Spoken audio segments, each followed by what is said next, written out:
Hello guys, good morning. Welcome to my second vlog, especially made specifically for my trip, my recent trip made to Cambodia and Vietnam. So I hope you guys will enjoy the rest of the video. So by the way, I am using this platform, the OBS Studio 27.2.4 platform for my video recording. So I hope you guys find it a little helpful, no? OBS Studio. We will have a separate tutorial for this, but actually you can search this through YouTube naman. Malami naman siya. Okay, so I especially made a PowerPoint for this vlog. So here, our topic number 1 will be all about how I got room accommodations in very cheap price in Siem Reap, Cambodia. So basically, I will talking about this amenities, this freebies, free shampoo, conditioner, blower, dryer, straightener, use of pool, safe drinking water, unlimited Wi-Fi, billiards, swings, and more, space to hang out, and more. Okay, topic number 2 will be all about booking an advanced group tour or joiners tour for Angkor Wat temple. So, mura lang din siya, no? Especially if you will make a booking staggered basis. Actually, hindi ko kilala yung mga mga kasama ko. Doon ko lang sila nakilala during the trip. So let's talk about my room accommodation. So guys, question number 1, have you guys downloaded the Agoda? If not yet, you can download this in your mobile phones through Google Play Store or in Apple Store. So ito. So first, you have to download the Agoda app. Why Agoda app? I chose this. But by the way pala, disclaimer lang, I am not an endorser or a paid is this a paid video? No, it's not. This is based purely on my own experience. So in my case, I opted and booked for the cheapest, efficient, sorry for the wrong spelling, room price or female aircon dorm. So here we go. I'm just turn off my display capture, or should I not? Alright, sige, di na lang. Okay, so here, kunwari nakalagin ka na, you have already your account in agoda.com, but if you don't have, please do sign up for that. Kunwari nakalagin na ako sa agoda.com, so I will just type in the search box yung lugar na pupuntahan ko, or the location. So for example, Siem Reap, so there are 277 choices, and you can even customize it according to your budget here, minimum and maximum. So your minimum budget will be 0, and let's say my budget should not go beyond 970 pesos, and automatically the Agoda app will filter your choices. So here you can see 695. Oh, by the way, you have to fill in pala na yung check-in date mo and check-out date mo. So you have to really be sure before you will confirm your booking. Okay? In my case kasi, gumawa ako ng itinerary ko. So I researched for many weeks. How many hours will it take before ako makaabot ng certain place, ganon. Alright, so here you have 695, and then included here is if you will click on this, they have sample of rooms, amenities, and of course including their map, no? You have 902. It's already it's already a villa, so it's very cheap for this price. It's very what's this, affordable and very efficient, and amenities like the 5-star hotel already, should I say, or not really 5-star, but at least 3 stars. So wonders 196. Imagine that you can have this room at 196. So actually guys, yung mga room dun sa Siem Reap very cheap. Okay, so yun, you have to search for it and then select your room. Sometimes kasi pag nag-book ka, you have to already also see na may free cancellation ba siya or wala. Kasi pag walang free cancellation, you have to pay for it. Okay? Even if you cancel. So, in my case, or in, my suggestion is, you look for rooms that have free cancellation. So at least man lang may choice ka. But if you don't have choice, so go for it, proceed. So maraming rooms dyan guys, napaka mura lang talaga. Very, very affordable. So in my case, itutur ko na lang kayo sa sa room o sa hotel na binook ko. Napakabait ng mga may-ari at saka ng mga staff. Actually, ako na yung Pinay na nandun kasi lahat mga Caucasian, mga Vietnamese or Korean or even locals. So ito yung Love the Cambodia, syempre. It's very, very cheap at this time. Nung nag-book ako, I think that was around June, 1 month before ng travel ko, it was around 350, but now look at it, it's only 248 pesos. So example, nag-select tayo ng room.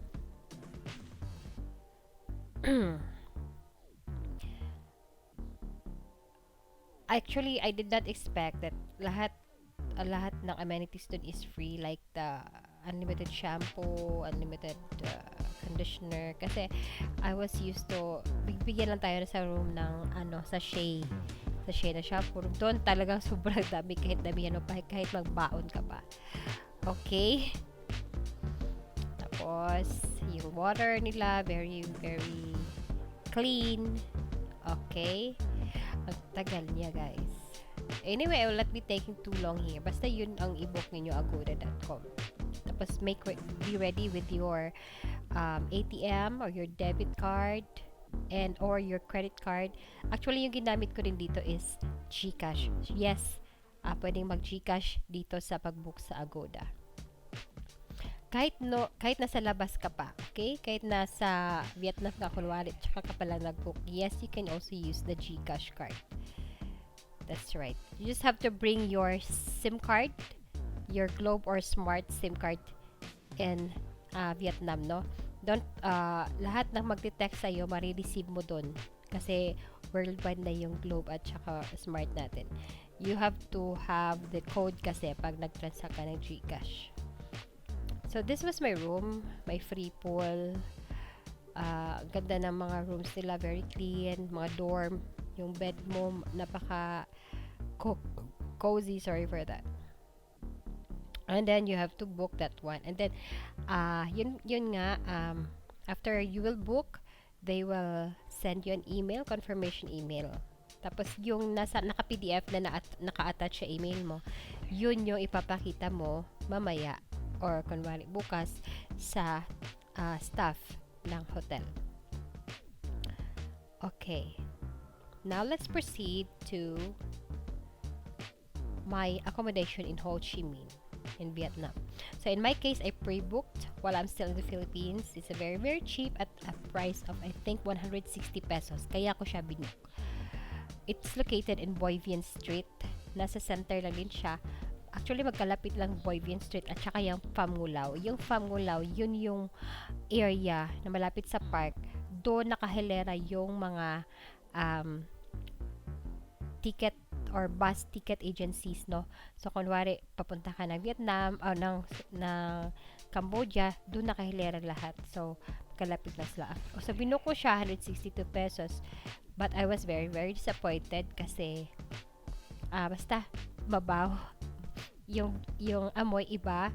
Tapos, yung beddings nila parang hindi nilabhan. Alam ko na hindi siya nalabhan. Tapos, may kasama po ko sa room na ubo-ubo siya. So, natakot din ako bigla. So, while I was still in their lobby, although I booked, no, pero I checked out right immediately after I checked in their room. I know na alam nila na hindi ko siya nagustuhan, but I only told them na I have somebody, no. Pero actually, nag-book ako ng ibang room. So, I booked another room using my GCash card. So, I have with me my SIM card, no? My Globe SIM card. So, nag-text sa akin. Tapos, yun, na-book ko siya. Then, I went to another hotel. So, click ko lang. Wait lang, ha. Okay. So, this was my room in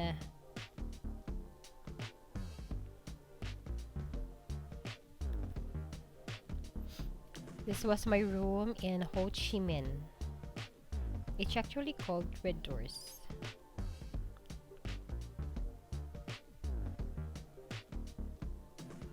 It's very, very clean.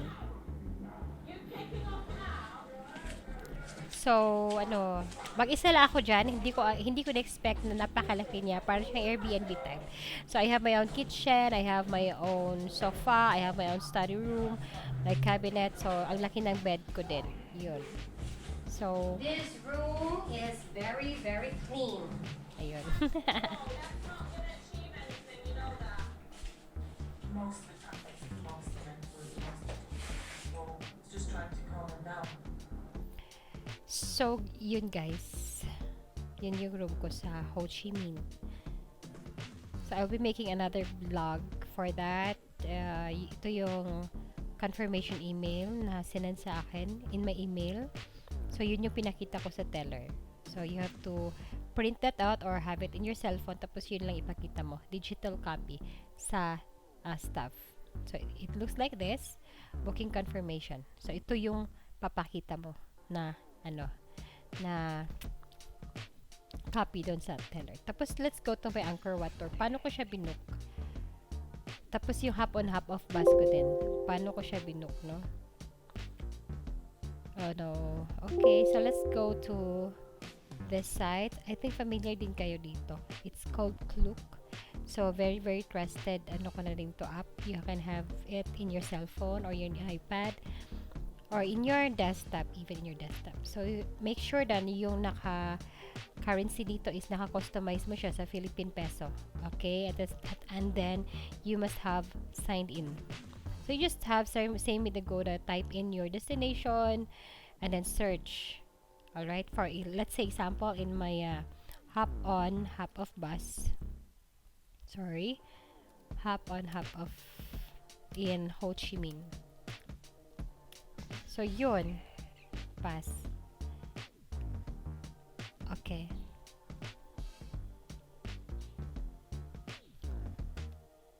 Oh, by the way, ito pala yung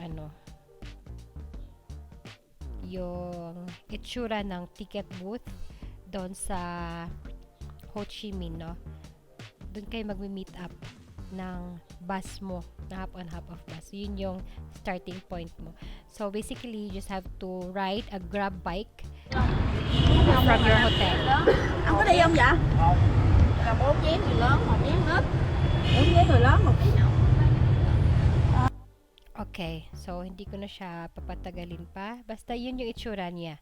Okay, just have to book your grab bike from your hotel to the pick-up point of the hop on hop off bus, which is located in Saigon Opera, which is very familiar naman sa lahat yun.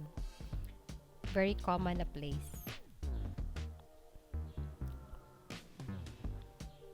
Okay, and for my Angkor Wat tour, dun ko rin siya binook sa Klook. Okay? Klook website. So, iyon, 261 pesos lang yung nabook ko na tickets. So, very, very affordable lang talaga. You can have it in your own little way. Tapos, I will be making another vlog for my transportation, modes of transportation na kinuha ko. So, yun, once you click this one, you will have the directions, the package options. So, you have to research everything. Everything as in everything. Dapat hindi masayang yung minuto at segundo mo na nandun ka sa isang area. Kasi you have